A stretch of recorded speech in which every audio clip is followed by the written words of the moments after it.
स्वागत है आपका एचजे एडुकेशन हिंदी में। ऑर्गेनाइजिंग मैनेजमेंट का बहुत इंपॉर्टेंट फंक्शन है। कंपनी को अपने गोल तक पहुंचने में ऑर्गेनाइजिंग काफ़ी हेल्प करता है। इतना ही नहीं, ऑर्गेनाइजिंग संगठन को बदलते बिजनेस एनवायरनमेंट में ढलने में भी हेल्प करता है।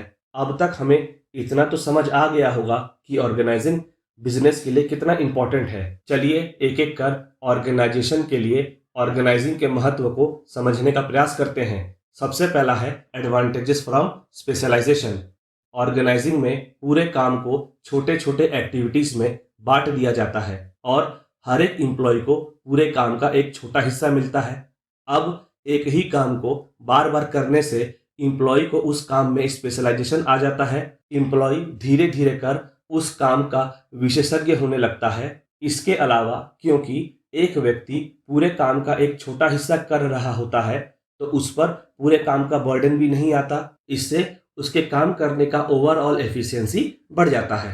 अगला पॉइंट है क्लैरिटी इन रोल। प्रत्येक एम्प्लॉय का रोल क्या है, भूमिका क्या है, इसका पता ऑर्गेनाइजिंग से चलता है और यह उम्मीद भी किया जा सकता है कि व्यक्ति अपने भूमिका में रहकर मैक्सिमम योगदान करेगा। जब एम्प्लॉय अपनी भूमिका को लेकर क्लियर रहता है तो वह कम समय में अपना काम पूरा कर सकता है। अगला पॉइंट है क्लैरिटी ऑफ अथॉरिटी। ऑर्गेनाइजिंग की सहायता से एम्प्लॉय को उसके पोजीशन और पावर के बारे में आसानी से बताया जा सकता है। इससे एम्प्लॉयज के सामने यह क्लियर हो जाता है कि उसे ऑर्डर कहाँ से लेना है और रिपोर्ट कहाँ करना है।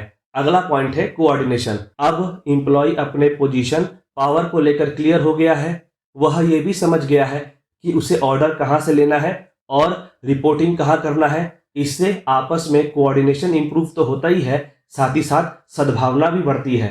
अगला पॉइंट है एफिशिएंसी इन मैनेजमेंट।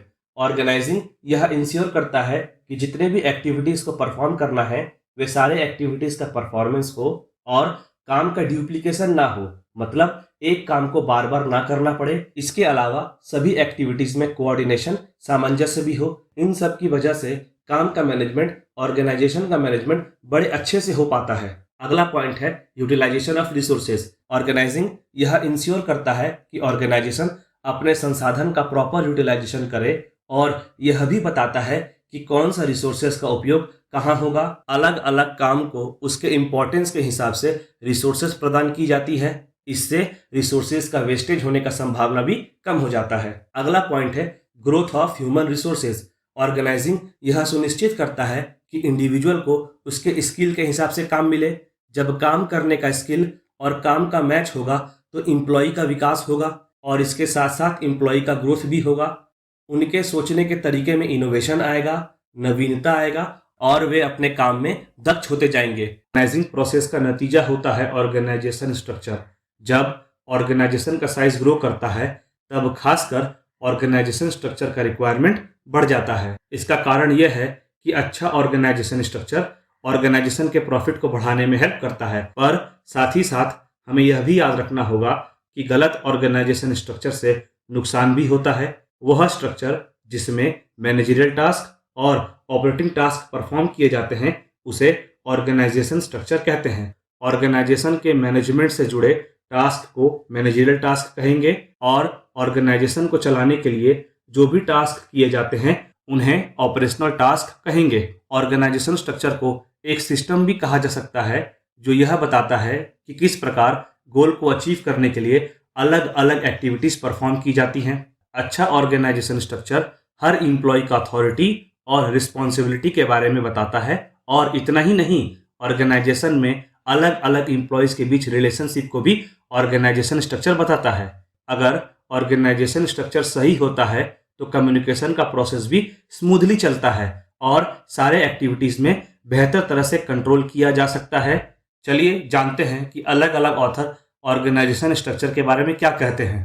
पीएफ ड्रुकर के हिसाब से ऑर्गेनाइजेशन स्ट्रक्चर एफिशिएंट मैनेजमेंट का अभिन्न अंग होता है और गलत ऑर्गेनाइजेशन स्ट्रक्चर व्यापार को नुकसान भी पहुंचा सकता है। हर्ले के अनुसार ऑर्गेनाइजेशन में अलग अलग पोजीशन के बीच और उस पोजीशन में बैठे अलग अलग लोगों के बीच का रिलेशनशिप पैटर्न है ऑर्गेनाइजेशन स्ट्रक्चर। ऑर्गेनाइजेशन स्ट्रक्चर को जानने के बाद सवाल यह उठता है कि किसी भी ऑर्गेनाइजेशन में ऑर्गेनाइजेशन स्ट्रक्चर का क्या काम है। क्या जरूरत है किसी भी ऑर्गेनाइजेशन को ऑर्गेनाइजेशन स्ट्रक्चर का? चलिए उन कारणों को जानते हैं। पहला, management of employ and function. जब ऑर्गेनाइजेशन का साइज इंक्रीज होता है तब जाहिर सी बात है फंक्शन भी बढ़ेगा और फिर बढ़े हुए फंक्शन को मैनेज करने के लिए ज़्यादा एम्प्लॉयज़ की ज़रूरत होगी और यहीं पर ऑर्गेनाइजेशन स्ट्रक्चर काम में आता है। ज़्यादा एम्प्लॉयज़ को मैनेज करने के लिए प्रॉपर ऑर्गेनाइजेशन स्ट्रक्चर का होना बहुत ज़रूरी है। दूसरे शब्दों में ऑर्गेनाइजेशन स्ट्रक्चर की सहायता से ज़्यादा एम्प्लॉयज़ को अच्छी तरह से मैनेज किया जा सकता है। दूसरा कारण है इम्प्रूविंग कोऑर्डिनेशन। किसी भी काम को एफिशिएंटली पूरा करने के लिए सारे फंक्शंस के बीच, सारे एक्टिविटीज़ के बीच एक प्रॉपर कोऑर्डिनेशन होना बहुत ज़रूरी है। अच्छे ऑर्गेनाइजेशन स्ट्रक्चर की सहायता से अलग अलग फंक्शंस और एक्टिविटीज़ के बीच बेटर कोऑर्डिनेशन मेंटेन किया जा सकता है। अच्छा, इससे एक और फायदा यह भी होगा कि ऑर्गेनाइजेशन को गोल्स अचीव करने में आसानी होगी, क्योंकि जितना फंक्शंस और एक्टिविटीज़ आपस में कोऑर्डिनेटेड होंगी, ऑर्गेनाइजेशन को गोल अचीव करने में उतनी आसानी होगी। अगला है इफेक्टिव कम्युनिकेशन। लार्ज ऑर्गेनाइजेशन में लेंदी और कम्प्लेक्स हायरार्की होने के चांसेस काफ़ी ज़्यादा होते हैं। अब इससे परेशानी यह होती है कि कम्युनिकेशन इफेक्टिवली पूरा नहीं हो पाता, क्योंकि कम्प्लेक्स और लेंदी हायरार्की इफेक्टिव कम्युनिकेशन प्रोसेस के बीच एक बाधा का काम करती है। यही अगर लेस कॉम्प्लेक्स और बेटर ऑर्गेनाइजेशन स्ट्रक्चर हो तो कम्युनिकेशन में आ रहे बैरियर्स भी दूर होने लगती हैं। चलिए अगला पॉइंट देखते हैं, जो कि है कंट्रोलिंग ऑर्गेनाइजेशन। यहाँ पर कंट्रोल का मतलब हुआ एक्टिविटीज़ पर नियंत्रण रखना। मतलब यह देखना कि जैसा प्लान किया गया है ठीक उस तरह से एक्टिविटीज़ या फंक्शन पूरा हुआ है कि नहीं, और अगर नहीं हुआ है तो क्यों नहीं हुआ, इसका पता लगाना भी कंट्रोल में ही आता है। प्रॉपर ऑर्गेनाइजेशन स्ट्रक्चर ऑर्गेनाइजेशन के प्रत्येक पोजीशन के फंक्शन को, कामकाज को कंट्रोल करने में हेल्प करता है, क्योंकि वह पहले से ही बता देता है कि कौन सा पोजीशन किसके द्वारा कंट्रोल किया जाएगा। यह उम्मीद किया जाता है कि ऑर्गेनाइजेशन के अलग अलग रिलेवेंट फैक्टर्स के डिमांड को मीट करने का कोशिश करेगा ऑर्गेनाइजेशन स्ट्रक्चर। कुछ ऐसे फीचर्स होते हैं जो कि ऑर्गेनाइजेशन स्ट्रक्चर में प्रेजेंट रहने चाहिए, जो कि कुछ इस प्रकार है। ऑर्गेनाइजेशन स्ट्रक्चर सिंपल रहना चाहिए और ज़्यादा नंबर में कमिटीज़ और ग्रुप भी नहीं रहना चाहिए। सिंपल ऑर्गेनाइजेशन स्ट्रक्चर एम्प्लॉय को क्लैरिटी प्रदान करता है कि कौन से काम के लिए किसे कंसल्ट करना है और कौन सा काम के लिए कौन सा कम्युनिकेशन चैनल यूज करना चाहिए। अगला फीचर हुआ incorporation of changes. Organization structure flexible होना चाहिए ताकि चेंजेस के हिसाब से वह अपने आप को ढाल सके।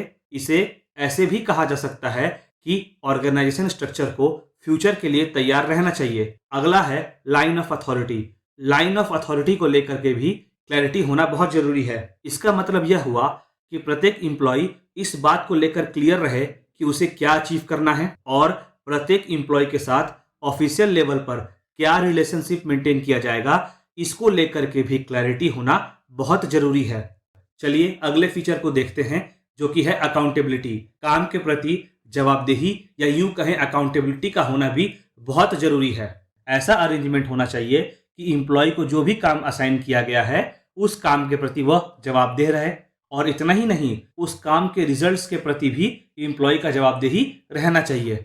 अगला फीचर है अथॉरिटी। बिना पर्याप्त अथॉरिटी दिए अकाउंटेबिलिटी को अमल में सही से नहीं लाया जा सकता।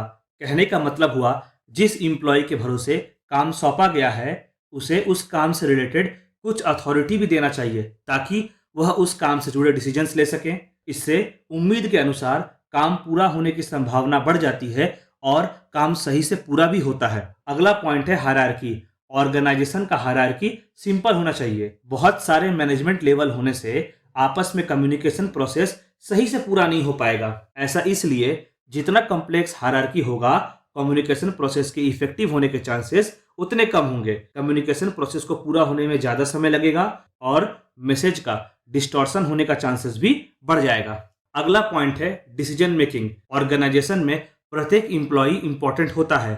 दूसरी तरह से कहा जाए तो ऑर्गेनाइजेशन में जैसे बोर्ड ऑफ डायरेक्टर्स इंपॉर्टेंट होते हैं, ठीक उसी प्रकार बाकी क्लासेस के एम्प्लॉय, दूसरे श्रेणी के एम्प्लॉय भी इंपॉर्टेंट होते हैं। ऑर्गेनाइजेशन स्ट्रक्चर में प्रयास यह होना चाहिए कि डिसीजन मेकिंग प्रोसेस में टॉप मैनेजमेंट के साथ साथ बाकी एम्प्लॉयज का भी पार्टिसिपेशन संभव हो सके।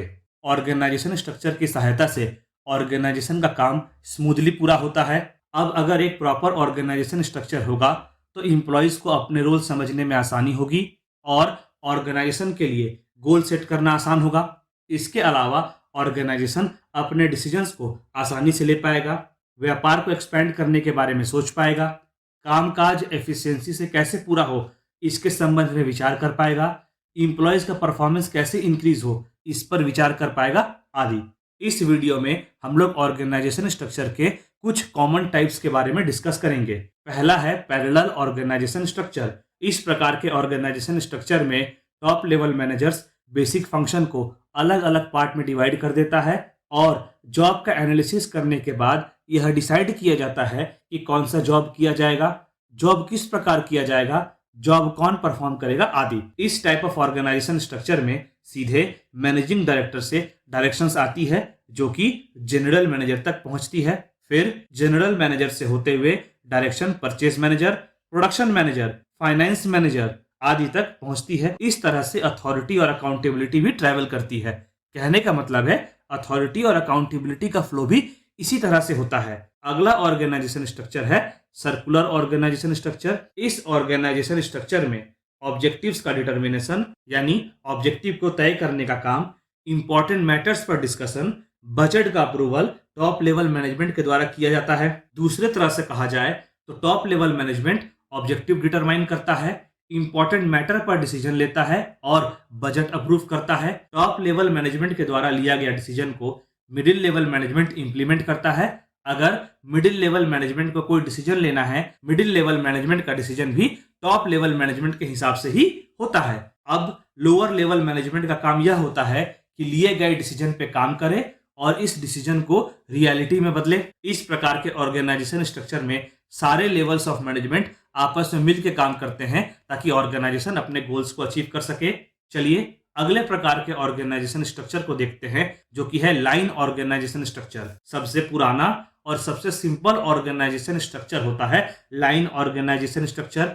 इस ऑर्गेनाइजेशन स्ट्रक्चर में authority, power, decision, order top level से लोअर लेवल तक पहुंचता है। इसमें इंप्लॉइज अपने रिस्पॉन्सिबिलिटीज, पावर और ड्यूटीज के बारे में जानते हैं जिसकी वजह से ऑर्गेनाइजेशन में काम एफिशिएंसी से पूरा होता है।